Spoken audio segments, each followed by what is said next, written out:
बेटा पिछले लेक्चर में हमने देखा कि हमने एस ब्लॉक के एटॉमिक प्रॉपर्टी को और हमने एस ब्लॉक की फिजिकल प्रॉपर्टी को डिस्कस किया।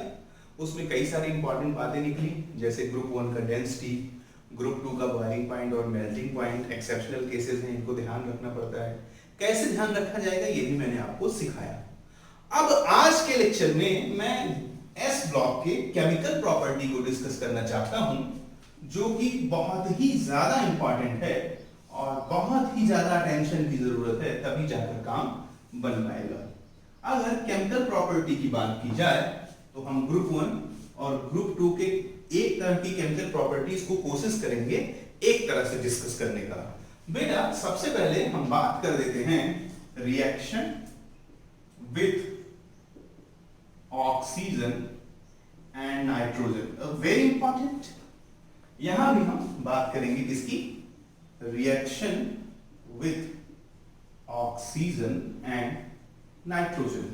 हालांकि मैंने एक लेक्चर आपको YouTube पे दे रखा है ऑक्साइड्स ऑफ इनऑर्गेनिक केमिस्ट्री नाम से, जहां पे हमने कई सारी बातों को कवर कर रखा है। कुछ एक बातें यहां के लिए भी छोड़ रखा था, नहीं तो यहां का लेक्चर बोरिंग हो जाता। अगर ऑक्साइड की बात की जाए तो मैं सीधे बताता हूं, लिथियम बनाता है ऑक्साइड और बहुत कम मात्रा में बनाता है परऑक्साइड। ऐसा नहीं कह सकते नहीं बनाता, बहुत कम बनाता है। सोडियम बेसिकली बनाता है परऑक्साइड और बहुत कम मात्रा में बनाता है ऑक्साइड। उसके बाद जो पोटेशियम, रुबिडियम और सीजियम है, ये सबके सब बनाते हैं सुपर ऑक्साइड, MO2 टाइप का मटेरियल। क्यों यही बनाते हैं, इसके बारे में जानकारी आपको कहां मिल जाएगा? डिस्क्रिप्शन में लिंक है, वहां मिल जाएगा। बेटा अगर इसको आप देखोगे तो इंपॉर्टेंट बातों को मैं एक एक करके लेके चलता। ये जो ऑक्साइड हैं और ये जो परऑक्साइड हैं, इनका डाया मैग्नेटिक बिहेवियर होता है, और जो सुपर ऑक्साइड हैं, is very important, super oxide paramagnetic होते हैं ग्रुप वन के, और पैरामैग्नेटिक होने की वजह से इनका कलर भी, ये कलर भी दिखाते हैं। बहुत इंपॉर्टेंट है, ध्यान रखना, दे शो कलर। और खास बात यह है कि सारे के सारे सुपर ऑक्साइड एक ही कलर दिखाते हैं, शायद ऑरेंज येलो होता है। अगर हम बात करते हैं तो हमने जो आपको लिंक में जानकारी दी उसमें हमने बताया था कि ये सिंपली एक ही टाइप का ऑक्साइड बनाते हैं, लेकिन आज डिटेल में बता दूंगा। ये इस तरह का ऑक्साइड बनाते हैं, बट ध्यान रखना अब जो बोल रहा हूं वो काफी इंपॉर्टेंट है, काफी ज्यादा इंपॉर्टेंट है कि इनका जो नॉर्मल ऑक्साइड है वो स्टेबल नहीं होता, ये बना देते हैं परऑक्साइड। ये क्या बना देंगे? परऑक्साइड बना देंगे, SrO2, और ये क्या बना देंगे? BaO2। कोई मुझसे पूछे कि ये क्यों परऑक्साइड बनाते हैं, तो बहुत नॉर्मल सा लॉजिक है जो हमने यहां एक्सप्लेन करने में दिया था, वही यहां भी दे देता हूं।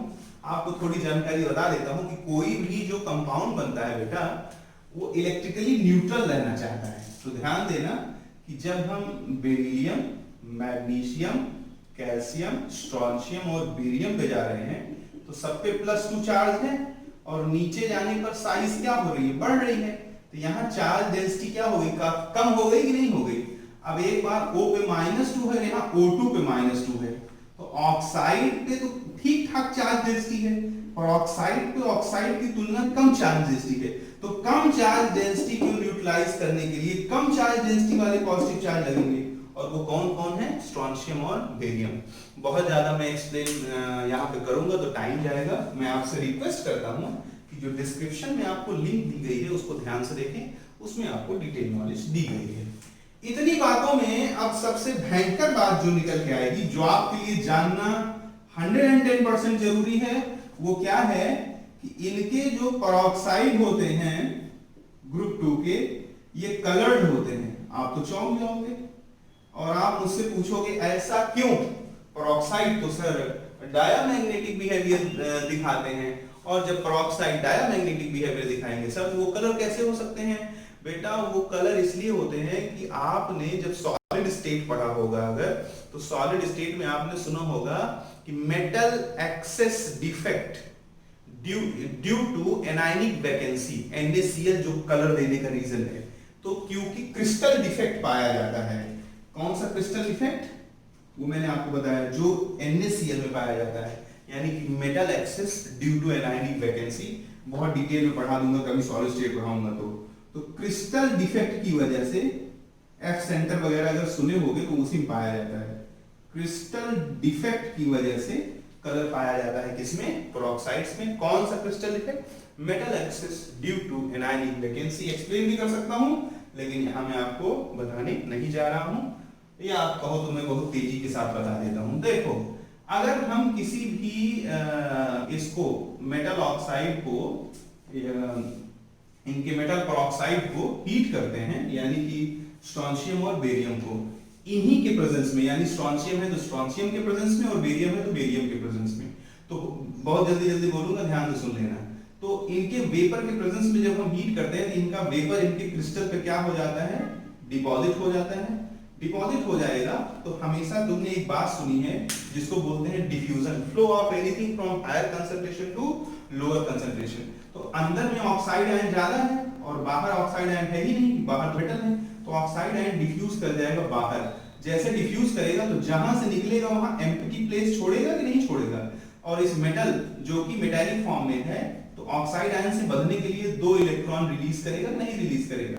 ये 2 इलेक्ट्रॉन जो है इन्हीं फ्री होकर के इन्हीं वैकेंसीज में आ जाते हैं, और इन्हीं वैकेंसीज में आ जाने की वजह से क्या दिखाने लगते हैं? कलर दिखाने लगते हैं। तो देखिए, अगर मान लो पहले 100 मेटल और 100 पेरोक्साइड आयन रहा होगा, तो पेरोक्साइड आयन तो 100 ही है, लेकिन मेटल देखो एक एक्स्ट्रा आ गया, नहीं आ गया, तो इसको बोलते हैं metal excess due to anionic vacancy. उम्मीद करता हूं आपको समझ में आया होगा। समझ में आया होगा तो अच्छी बात, नहीं समझ में आया होगा तो और अच्छी बात। ध्यान रखिए कि जो पेरोक्साइड्स होते हैं वो कलर्ड होते हैं। कारण क्या है? Due to crystal defect. ये काफी इंपॉर्टेंट बात थी यहां पर। आगे हम जब चलेंगे तो आगे बात करते हैं नाइट्रोजन के साथ रिएक्शन का। यहां हमने रिएक्शन किसके साथ बात किया? ऑक्सीजन के साथ। फिर आपको मेमोराइज करा देता हूं कि जो लिंक में आपको, जो डिस्क्रिप्शन में आपको लिंक मिलेगा, वहां पर पूरे इनऑर्गेनिक केमिस्ट्री में कितने तरह के ऑक्साइड्स पॉसिबल हैं, सबके बारे में डिस्कशन किया गया है, उसको जरूर देखिएगा। दूसरी बात आ जाती है नाइट्रोजन के साथ रिएक्शन की। नाइट्रोजन आप जानते हैं कि साइज में छोटा और ट्रिपल बॉन्ड रखता है, साइज में छोटा होता है और ट्रिपल बॉन्ड रखता है। अब यहां है lithium, sodium, potassium, rubidium, caesium, सब पे +1 चार्ज है। अब 3 बॉन्ड को तोड़ने के लिए हाई चार्ज डेंसिटी चाहिए कि नहीं चाहिए? वही तोड़ पाएगा, और हाई चार्ज डेंसिटी यहां सिर्फ लिथियम के पास है, और यहां मैं पूरा नहीं लिखूंगा, बता देता हूं, सिर्फ बेरिलियम के पास है और मैग्नीशियम के पास। तो ये बाकी नीचे जाओगे आप बेटा मान तो कैल्शियम, स्ट्रोंशियम और बेरियम आ जाता है। यहां साइज काफी बढ़ जाती है, इसलिए चार्ज डेंसिटी होता तो है बट इतना दमदार नहीं होता कि नाइट्रोजन के बॉन्ड्स को तोड़ सके, क्योंकि तुम जानते हो कि बॉन्ड ऑर्डर 3 है, और बॉन्ड ऑर्डर बढ़ने से बॉन्ड डिसोसिएशन एंथैल्पी बढ़ जाती है नहीं, और साथ साथ बॉन्ड स्ट्रेंथ भी बढ़ जाता है नहीं बढ़ जाता है? यानी जितना बॉन्ड ऑर्डर होगा उतना मजबूत बॉन्ड होगा। उसको तोड़ने के लिए हाई चार्ज डेंसिटी चाहिए, यानी कि ग्रुप 1 में लिथियम रिएक्ट करता है और ग्रुप 2 में सिर्फ बेरिलियम और मैग्नीशियम रिएक्ट करता है, और ये क्या बना देते हैं? ये बना देता है Li3n, और ये क्या बना देता है? Be3n2 या Mg3n2 टाइप के कंपाउंड बना देते हैं। यानी कि हमने पहला आर्टिकल फिनिश किया जिसमें हमने क्या पढ़ा? रिएक्शन किसके किसके साथ बेटा? ऑक्सीजन के साथ और किसके साथ? नाइट्रोजन के साथ। दूसरा जो आर्टिकल मैं पढ़ूंगा केमिकल प्रॉपर्टी में, जो आप तक मैं नॉलेज पहुंचाऊंगा, वो है रिएक्शन विथ वाटर। कोई भी बुक खोलोगे जब, तो उसमें बहुत ही घटिया तरीके से, कोई भी बुक जो एडिशन मन हो वो आप ले लो, जब आप उनको खोलेंगे तो आप देखेंगे कि जब आप पढ़ते हैं reaction with water, reaction with water किसके किसके लिए? I am interested for group 1 and same time I am interested for group 2। तो देखते हैं कि जो ग्रुप 1 के मेटल हैं ये वाटर से रिएक्ट करके क्या बना देते हैं, करस्पॉन्डिंग हाइड्रोक्साइड बना देते हैं और हाइड्रोजन गैस रिलीज कर देते हैं। यहाँ 2 कर दिया, यहाँ भी 2 और यहाँ भी 2 कर दिया, रिएक्शन बैलेंस हो गया। बेटा इतनी बात जब तुमने देखा तो तुमने बोला कि यहां से यहां गया तो यहां था मेटल M, यहां हो गया M+2, यानी कि इलेक्ट्रॉन रिलीज करना पड़ रहा है, ऑक्सीडेशन हो रहा है। तो बच्चे को लगता है कि lithium, sodium, potassium, rubidium, caesium, इनमें टॉप टू बॉटम जाएंगे जब हम, तो ऑक्सीडेशन पानी के अंदर किसका सबसे तेजी से होता है, लिथियम का, और सीजियम का सबसे कम। किस बिहाफ पे हम जानते हैं कि जो स्टैंडर्ड ऑक्सीडेशन पोटेंशियल है वो सबसे ज्यादा किसका होता है, सबसे ज्यादा होता है लिथियम का। बहुत गौर से बात को सुनना, अगर स्टैंडर्ड ऑक्सीडेशन पोटेंशियल लिथियम का सबसे ज्यादा है तो इस रिएक्शन के लिए लिथियम को सबसे ज्यादा रिएक्टिव होना चाहिए, जबकि लिथियम सबसे ज्यादा रिएक्टिव नहीं होता है। यानी कि इलेक्ट्रोकेमिस्ट्री इस रिएक्शन को एक्सप्लेन नहीं कर पाई। फिर आया थर्मोडायनामिक्स का बात। थर्मोडायनामिक्स बोलता है del G - NF E cell, जिसका del G मोर निगेटिव होगा वो रिएक्शन खूब होगी, यही तो बोलता है ना, खूब स्पॉन्टेनियस होगी, खूब अच्छे से होगी। अब E किसका ज्यादा था, लिथियम का, तो del G भी किसका मोर निगेटिव होना था भाई, जब E सेल की वैल्यू ज्यादा होगा पॉजिटिव साइन के साथ तो तभी की वैल्यू ओवरऑल मोर निगेटिव होगी। तो मोर निगेटिव del G भी किसके लिए होना चाहिए था, मोर नेगेटिव del G किसके लिए होना चाहिए था, लिथियम के लिए। यानी अगेन इन सब में लिथियम की रिएक्टिविटी बाकी सबसे क्या होनी चाहिए थी, ज्यादा होनी चाहिए थी, जबकि प्रैक्टिकल तौर पे लिथियम की रिएक्टिविटी सबसे कम थी। लिथियम को पानी में डालते थे तो बहुत कम रिएक्ट करता था, सोडियम को पानी में डालते हैं और जरा सा हिल जाता है तो आग लग जाता है, यानी सोडियम को पानी में फेंक दोगे तो आग लग जाएगा, पोटेशियम को फेंकोगे तो पक्का आग लगेगा, हिलाने डुलाने की जरूरत नहीं है, और रुबिडियम को भी फेंकोगे तो पक्का आग लगेगा। सीजियम को पानी में फेंकोगे तो आग नहीं लगेगा, ब्लास्ट कर जाएगा।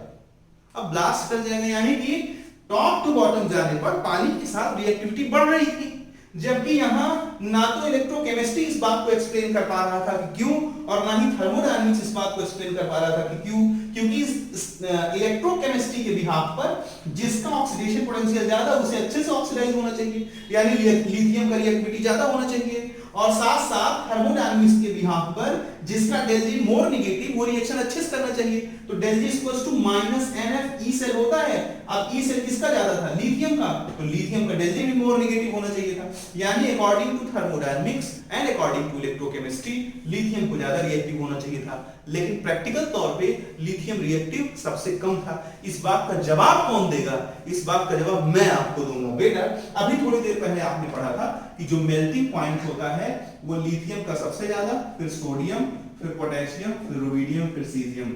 इसको कभी भूलना मत, मेल्टिंग पॉइंट जिसका ज्यादा होगा, बहुत गौर से सुनना, तो वो आसानी से मेल्ट नहीं होगा, अब जिसका कम होगा वो आसानी से मेल्ट हो जाएगा। तो ध्यान से देखना कि एनर्जी रिलीज का रीजन क्या है। जब कोई मेटल पानी में पहुंचता है तो ऑक्सीडाइज हो जाता है, ऑक्सीडाइज होता है तो उसको ढेर सारे पानी के मॉलिक्यूल चारों तरफ से घेर लेते हैं। अब अगर ढेर सारे मॉलिक्यूल पानी के चारों तरफ से घेर लेंगे तो पानी के मॉलिक्यूलों में ऑक्सीजन पे कैसा चार्ज होता है, नेगेटिव। तो ऑक्सीजन का नेगेटिव और मेटल कैटायन का पॉजिटिव एक दूसरे से अट्रैक्ट करेगा, इसीलिए ढेर सारे पानी उसको चारों तरफ से क्या कर लेंगे, घेर लेंगे। अब जहां भी कहीं अट्रैक्शन फोर्स लगता है वहां एनर्जी क्या होती है, रिलीज होती है। वहां पे एनर्जी क्या होती है, एनर्जी रिलीज होती है। तो बताओ कि किसका हाइड्रेशन सबसे ज्यादा होगा, जिसका जो है किसका हाइड्रेशन सबसे ज्यादा होगा, जरा ध्यान से देखना। जो पिघल के इस पे खूब फैल जाए, भाई जो ज्यादा पिघल जाएगा उसमें ज्यादा मॉलिक्यूल फैल जाएंगे ना पानी में, और ज्यादा फैल जाएंगे तो उनका हाइड्रेशन क्या होने लगेगा, ज्यादा होने लगेगा। और कौन अच्छे से पिघलेगा, यानी दो फैक्टर वर्क करेगा। हाइड्रेशन के ज्यादा होने के लिए जो ज्यादा दूरी में फैला रहेगा उसी का हाइड्रेशन ज्यादा होगा। तो ज्यादा दूरी में कौन फैला रहेगा, जिसका मेल्टिंग पॉइंट सबसे कम है। और जब हाइड्रेशन ज्यादा होगा तो रिलीज ऑफ एनर्जी भी क्या हो जाएगी, ज्यादा हो जाएगी, और रिलीज ऑफ एनर्जी ज्यादा हो जाती है, इसीलिए सीजियम में तो ब्लास्ट हो जाता है, इन तीनों में आग लग जाता है। इसमें एप्रिसिएबल रिएक्शन नहीं होता, नॉर्मली खाली बहुत कम एक्सटेंट तक रिएक्शन होता है। तो उम्मीद करता हूं कि मैं आपको समझा पाया हूं। क्योंकि इनका पानी से रिएक्शन का मतलब क्या है, पानी में पहुंचेंगे तो पानी इनको चारों तरफ से हाइड्रेशन करेगा। जिसका हाइड्रेशन जितना ज्यादा होगा वो उतना ज्यादा रिएक्ट करेगा। किसका हाइड्रेशन ज्यादा होगा, जो बंधा हुआ है या जो पिघला हुआ है? पिघला हुआ होगा, सरफेस एरिया ज्यादा हो जाएगा ना भाई। सरफेस एरिया ज्यादा हो जाएगा तो ज्यादा वाटर मॉलिक्यूल टच में आएंगे, ज्यादा वाटर मॉलिक्यूल टच में आएंगे तो इसका रिएक्टिविटी क्या हो जाएगा, वाटर के लिए सबसे ज्यादा हो जाएगा और लिथियम का सबसे कम।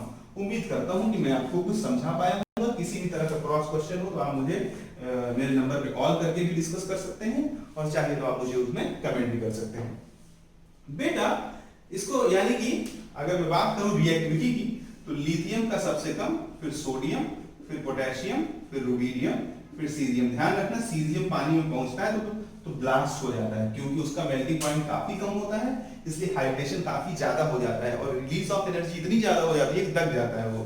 ठीक है, अब ये बात आपको समझ में आई होगी तो बहुत अच्छी बात, नहीं तो बेटा आप जानो, आपका काम जाने। एनसीईआरटी में तो आपको यही एक रिएक्शन लिखा हुआ है बस, और कुछ भी नहीं। यहां से जब हम ग्रुप 2 में आएंगे तो ग्रुप 2 का एक्सप्लेनेशन बिल्कुल बदल जाएगा। ग्रुप 2 के जो भी एलिमेंट हैं अगर उनका हम वाटर के साथ रिएक्शन को एक्सप्लेन करते हैं तो ध्यान देना, ग्रुप 2 में है बेरिलियम, मैग्नीशियम, कैल्शियम, स्ट्रोंशियम और बेरियम। ये देखो किसी भी तरह के वाटर से रिएक्ट नहीं करता, ये सिर्फ हॉट वाटर से रिएक्ट करता है, गर्म पानी से।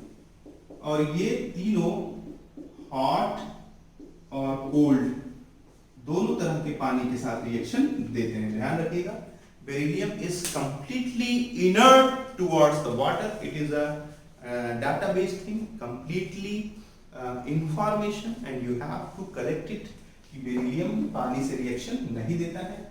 मैग्नीशियम गर्म पानी से तो देता है, लेकिन कैल्शियम, स्ट्रोंशियम और बेरियम से ये जो है ये तीन के तीनों किससे देते हैं, गर्म से भी देते हैं और ठंडे पानी से भी रिएक्शन देते हैं। यहां से हमने ग्रुप 1 और ग्रुप 2 का पानी के साथ रिएक्शन खत्म कर लिया, काफी इंपॉर्टेंट है ये बेटा। और इसी सिलसिले में हम आगे चलेंगे और तीसरा रिएक्शन बात करेंगे with hydrogen, it is also very important. Hydrogen के साथ बात करेंगे जब हम रिएक्शन की तो रिएक्शन विद हाइड्रोजन, हाइड्रोजन के साथ ये रिएक्ट करते हैं तो मेटल हाइड्राइड बनाते हैं जो कि आयनिक कैरेक्टर रखता है। और ये भी जब रिएक्ट करते हैं तो ये भी क्या बनाते हैं, मेटल हाइड्राइड बनाते हैं। ये भी कैसा होता है, ऐसा नहीं बोल सकते आयनिक, क्योंकि इसमें कुछ आयनिक भी होते हैं और कुछ कोवैलेंट भी होते हैं। अब जरा देखना लिथियम यहां भी क्या हो रहा है, जरा देखो M से M+ में कन्वर्ट हो रहा है। तो लिथियम है, सोडियम है, पोटेशियम है, रुबीडियम है, सीजियम है। अगर इनसे पूछ ले कि what is the correct order with what is the correct order of reactivity with hydrogen, तो जरा देखो हमें लगेगा क्या ऑक्सीडेशन हो रहा है तो सीजियम को तो अच्छे से इलेक्ट्रॉन दे देना चाहिए। भाई इलेक्ट्रॉन रिलीज ही हो रहा है, ये इलेक्ट्रॉन दे रहा है, ये इलेक्ट्रॉन दे रहा है, ये गैस है और ये मेटल है सॉलिड, तो सीजियम को अच्छे से दे देना चाहिए। तो सीजियम को अच्छे से दे देना चाहिए तो सीजियम की रिएक्टिविटी ज्यादा हो जाना चाहिए और लिथियम की कम। लेकिन ऐसा अगर आपने किया तो आप जो है मुंह की खाओगे, ऐसा नहीं होता। लिथियम की रिएक्टिविटी सबसे ज्यादा होती है, पोटेशियम और सीजियम की सबसे कम। तो मैं आपको रीजन बता देता हूं। केमिस्ट्री में कोई भी चीज जब बनता है तो वो तभी बनता है जब वो मोर स्टेबल हो। तो देखो जरा, जो हाइड्राइड है ये आयनिक होते हैं और आयनिक होते हैं तो इसमें लैटिस एंथैल्पी एक फैक्टर वर्क करता है। अगर लैटिस एंथैल्पी होता है तो एक मोल क्रिस्टल लैटिस को तोड़ने के लिए लगने वाली एनर्जी, जिसका लैटिस एंथैल्पी ज्यादा होगा, जिसका लैटिस एंथैल्पी ज्यादा होगा उसको आसानी से तोड़ा नहीं जा सकता और वो मोर स्टेबल होगा। तो लैटिस एंथैल्पी किसका ज्यादा होता है, जिसमें जो है आयनों की साइज लगभग कंपैरेबल हो, उनकी लैटिस एंथैल्पी क्या होती है ज्यादा, यानी वो क्रिस्टल लैटिस मोर स्ट्रांगली बनता है जिसमें कैटायन और एनायन की साइज क्या हो, कंपैरेबल हो, सिमिलर हो। तो जान लीजिएगा कि लिथियम की साइज छोटी होती है और सीजियम पूरे पीरियोडिक टेबल में सबसे बड़ा कैटायन है, तो सीजियम की साइज काफी बड़ी हो जाती है। तो हाइड्राइड आयन के साथ क्या हो जाएगा, साइज डिफरेंस सीजियम के केस में सबसे ज्यादा होगा और लिथियम के केस में सबसे कम होगा। ध्यान से सुनना, जो साइज डिफरेंस है वो लिथियम के केस में सबसे कम होगा और सीजियम के केस में सबसे ज्यादा होगा। साइज डिफरेंस कम होगा यानी साइज कंपरेबल है, साइज कंपरेबल है यानी लैटिस एंथैल्पी क्या है, ज्यादा है, और जब लैटिस एंथैल्पी ज्यादा है यानी कि क्रिस्टल लैटिस मोर स्टेबल है। और साइंस कहता है कि वो चीज खूब बनेगा जो मोर स्टेबल होगा, खूब बनेगा जो मोर स्टेबल होगा, यानी कि लिथियम का हाइड्राइड खूब बनेगा और सीजियम का हाइड्राइड कम बनेगा। कारण लिख देता हूं कि जो लिथियम का हाइड्राइड है इसमें साइज डिफरेंस क्या है, मिनिमम, इसलिए लैटिस एंथैल्पी क्या है, मैक्सिमम, इसलिए स्टेबिलिटी क्या है, स्टेबिलिटी क्या है, मैक्सिमम, और जो जितना ज्यादा स्टेबल होगा फॉर्मेशन भी उसका क्या होगा, उतना ही ज्यादा होगा। यहां सीजियम पे आ जाओ तो सीजियम का जो हाइड्राइड है वहां साइज डिफरेंस क्या है, अधिकतम, तो लैटिस एंथैल्पी क्या हो जाएगा, मिनिमम, तो स्टेबिलिटी भी क्या हो जाएगा, मिनिमम, तो फॉर्मेशन भी क्या होगा, कम होगा, फॉर्मेशन कम हो जाएगा बेटा। यही रीजन है कि लिथियम की रिएक्टिविटी जो है सबसे ज्यादा होती है और सीजियम की रिएक्टिविटी हाइड्रोजन के साथ सबसे कम होती है। इसमें जरा देख लीजिए कि इसमें भी सेम फैक्टर काम करता है और बेरिलियम का हाइड्रोजन के साथ रिएक्टिविटी की बात करेंगे तो डिक्रीजिंग ऑर्डर ऑफ रिएक्टिविटी में बेरिलियम सबसे ज्यादा, फिर मैग्नीशियम, फिर कैल्शियम, फिर स्ट्रोंशियम और फिर बेरियम। कभी कभी क्वेश्चन को बदल देता है, which one is decreasing order of stability of hydride, तो जानते रहना BeH2 सबसे ज्यादा स्टेबल होगा, फिर MgH2, फिर CaH2, फिर SrH2 और इसी तरह से यहां क्या हो जाएगा BH2। जानते रहिएगा इन दोनों, ये दोनों कैसे होते हैं, ये दोनों होते हैं कोवैलेंट। कैसे होते हैं, कोवैलेंट, और बाकी ये क्या होते हैं, आयनिक होते हैं।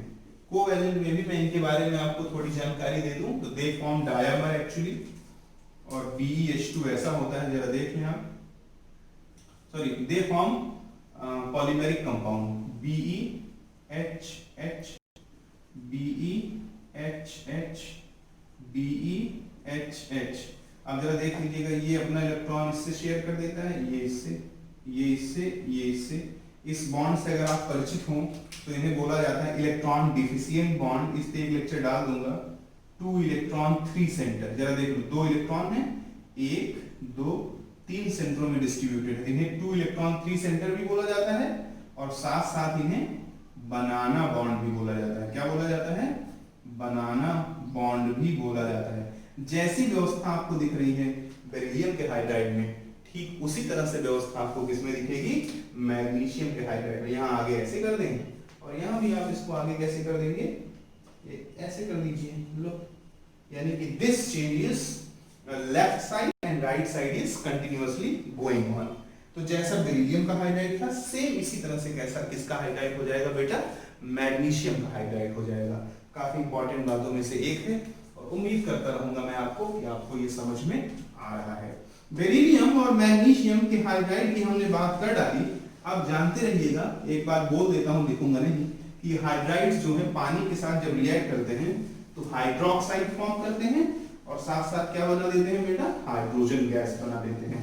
हाइड्रोक्साइड फॉर्म करते हैं और साथ साथ क्या बना देते हैं, हाइड्रोजन गैस बना देते हैं। कुछ बातें मैं आपसे करूंगा जो कि काफी ज्यादा इंपॉर्टेंट है, जिसमें आपको बहुत कुछ सुनने लायक है। जिसमें सबसे पहली बात है रिएक्शन विद हैलोजन। तो हैलोजन के साथ अगर हम रिएक्शन कराएंगे तो जो ग्रुप 1 के मेटल हैं वो MX के साथ रिएक्ट करते हैं तो क्या बना देते हैं, MX टाइप का कंपाउंड, और ये क्या बना देंगे, M प्लस X2, ये बना देंगे MX2। अब ध्यान से सुनना क्योंकि बहुत सारी बातें बहुत जानने योग्य हैं। अगर क्लोरीन, ब्रोमीन और आयोडीन की बात हो तो जो डिक्रीजिंग ऑर्डर ऑफ रिएक्टिविटी है वो सबसे ज्यादा रिएक्टिव कौन होता है, सीजियम, फिर रुबीडियम, फिर पोटेशियम, फिर सोडियम और फिर लिथियम। लेकिन अगर हैलोजन फ्लोरीन हो जाए तो रिएक्टिविटी का ऑर्डर ये होता है, सबसे ज्यादा लिथियम, फिर सोडियम, फिर पोटेशियम, फिर रुबिडियम और फिर क्या जाएगा सीजियम। मैं इसको बता सकता हूं अगर आप ध्यान से सुनेंगे तो। फिर वही बात है, all the concept is for what, for related to lattice enthalpy. ध्यान रखना, जिस क्रिस्टल लैटिस का लैटिस एंथैल्पी ज्यादा होगा वो मोर स्टेबल होगा। अब जब फ्लोराइड आयन आ जाता है तो ये साइज में काफी छोटा होता है, और छोटे आयन के साथ छोटा कैटायन क्या होगा, मोर स्टेबल। मोर स्टेबल होगा बेटा, मोर स्टेबल होगा तो मोर फॉर्म होगा, मोर फॉर्म होगा तो मोर रिएक्शन होगा। लेकिन बड़े कैटायन के साथ छोटा एनायन लेस स्टेबल होगा, और जब लेस स्टेबल होगा तो लेस फॉर्म होगा। Means all concept is wondering around the lattice enthalpy. यहां भी जो ये रीजन है ना, सीजियम ज्यादा रिएक्टिव है because of lattice enthalpy. Why? Because these ions are large relative to fluoride ion. Means if we are talking for the chloride, bromide and iodide ion, then their size is much more greater than the fluoride ion. So here lattice enthalpy of cesium and chloride is more than the lattice enthalpy of cesium and bromide, क्योंकि यहाँ size difference क्या हो जाएगा, minimum हो जाएगा। यानी इसका भी रीजन क्या है, लैटिस एंथैल्पी, इसका भी रीजन क्या है, लैटिस एंथैल्पी। और बातें मैं आपको एक एक करके बताता हूं। ये तो हो गया order of reactivity. Order of reactivity के बाद बहुत भारी भारी चीजें हैं, ध्यान से सुनिएगा और तभी आपको मजा भी आएगा। ऑर्डर ऑफ रिएक्टिविटी अगर यहां बात की जाए तो यहां तो एक ही ऑर्डर चलता है, क्या, यानी कि अगर हैलोजन हुआ तो यह हैलोजन में क्लोरीन, ब्रोमीन, आयोडीन के साथ कैसा होगा, बेरिलियम सबसे कम, फिर कैल्शियम, फिर स्ट्रोंशियम, और उसके बाद क्या हो जाएगा, बेरियम हो जाएगा। लेकिन अगर क्लोराइड आयन हुआ तो ठीक वही होगा जो किसमें हुआ था, हमारे ग्रुप 1 में हुआ था। अब कुछ बातें बहुत इंपॉर्टेंट हैं यहां, जो कि ये जान लीजिए कि MX2 टाइप का हैलाइड्स बनाते हैं। सबसे पहली बात कि बेरिलियम का जो हैलाइड होता है वो कॉम्प्लेक्स होता है। अगर गलती से वहां पानी हुआ तो BeH2O4Cl2 टाइप का होता है, और गलती से अगर पानी हुआ तो ये सब हाइड्रेटेड हैलाइड बनाते हैं। यानी ये MgCl2.6H2O, और ये क्या बना देगा, CaCl2.6H2O, और ये क्या बना देगा, SrCl2.6H2O, और ये क्या बना देता है, BaCl2.2H2O बनाता है। यानी कि अगर पानी हुआ तो ये हाइड्रेटेड कंपाउंड बनाते हैं। अब जो बोलने जा रहा हूं वो सबसे इंपॉर्टेंट है कि हीट करने पे हमने सुना था कि पानी निकल जाता है, लेकिन याद रखना कि बेरिलियम और मैग्नीशियम के जो हैलाइड्स होते हैं इनको हीट करोगे तो they suffer hydrolysis. If you will heat them they suffer hydrolysis. यानी बहुत ही इंपॉर्टेंट बात है, क्वेश्चन है एक तरह से कि इनको अगर तुम हीट कर दोगे, बेरिलियम के हैलाइड को, बेरिलियम का हैलाइड सीधे तौर पर नहीं बनता, अगर पानी होता है तो फट से कॉम्प्लेक्स बना देते हैं, और मैग्नीशियम के हैलाइड को अगर तुमने हीट किया तो उल्टा केस चल जाएगा, यानी इसका हाइड्रोक्साइड बन जाएगा और इसका भी क्या बन जाएगा, हाइड्रोक्साइड बन जाएगा। तो आपसे कभी कभी क्वेश्चन पूछता है कि which halide in the given article is undergo hydrolysis after heating। तो जानते रहिएगा बेरिलियम और मैग्नीशियम के हैलाइड का हीट करने पे क्या हो जाता है बेटा, हाइड्रोलिसिस हो जाता है। और एक बहुत इंपॉर्टेंट बात है, ये जो कैल्शियम क्लोराइड होता है ये वाटर को एब्जॉर्ब करने की प्रॉपर्टी रखता है। अगर आप क्वांटिटेटिव एनालिसिस में कार्बन और हाइड्रोजन के अमाउंट को निकालते हैं तो उसमें एक जो यू शेप का ट्यूब रहता है उसमें CaCl2 ही भरा रहता है। तो जानते रहिएगा एक और इंपॉर्टेंट बात क्या है कि ग्रुप 2 के जो हैलाइड है उसमें CaCl2 की टेंडेंसी क्या होती है, वाटर को एब्जॉर्ब कर लेने की। इतनी बातों के बाद आप जानते रहें कि जो मैं इसमें आपको एक डिस्क्रिप्शन में लिंक दूंगा जो है थर्मल स्टेबिलिटी एंड सॉल्वेबिलिटी, वो लिंक भी आपके लिए बहुत इंपॉर्टेंट है। जब आप उस लिंक को देखेंगे तो बहुत कुछ बातें सीख पाएंगे, हालांकि पेशेंस की पूरी जरूरत लगेगी। अगर आप ऐसा कुछ उम्मीद कर रहे हैं मुझसे कि 1 मिनट में कुछ सिखा दो तो भैया 1 मिनट में कभी किसी को कुछ नहीं सिखा पाया, आपको भी नहीं सिखा पाऊंगा। 1 मिनट में तो कुछ भी नहीं होता है, क्योंकि आप नेशनल एग्जाम की तैयारी कर रहे हैं जिसमें पूरे भारतवर्ष से बच्चे बैठेंगे, इसलिए नॉलेज होना आपको बहुत ही ज्यादा जरूरी है। सरकार अगर आगे बात की जाए और आगे बात करते हैं कार्बोनेट्स की, तो कार्बोनेट्स क्या क्या है जरा देख लीजिए। कार्बोनेट्स जो हैं वो लिथियम के यानी कि Li2CO3 और CS2CO3, इनके बारे में क्या क्या बातें जाननी। पहली बात, हीट कर दोगे तो मेटल ऑक्साइड में और कार्बन डाइऑक्साइड में टूटते हैं। अब जैसा मेटल वैसा ऑक्साइड, यानी लिथियम हुआ तो ऑक्साइड और सोडियम हुआ तो परऑक्साइड ज्यादा बनेगा, और पोटेशियम रुबिडियम सीजियम हुआ तो सुपर ऑक्साइड ज्यादा बन जाएगा, जानते ही हो। दूसरी बात जो है वो काफी इंपॉर्टेंट बातों में दूसरी बात ये है थर्मल स्टेबिलिटी। ध्यान से सुनना क्या बोलूंगा।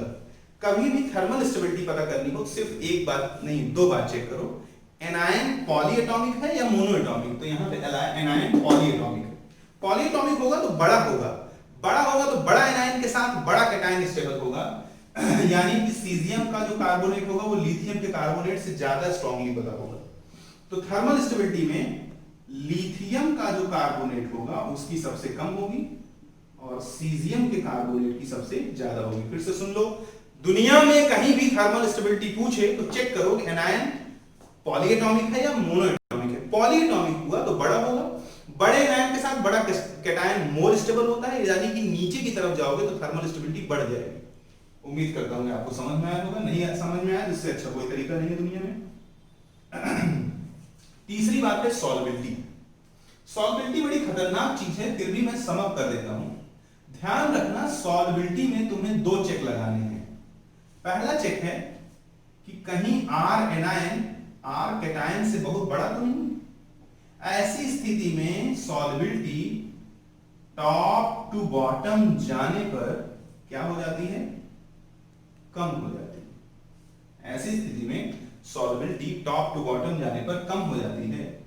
ये क्यों, ये भी आपको कहां मिल जाएगा, डिस्क्रिप्शन में लिंक है। सारी बातें एक कंप्लीट लेक्चर में मैंने दी हुई हैं। लेकिन क्या नहीं होना चाहिए, यानी कि ग्रुप 1 के कार्बोनेट, बाइकार्बोनेट, सल्फेट और ग्रुप 2 के ऑक्सलेट में ये बात फॉलो नहीं होती है।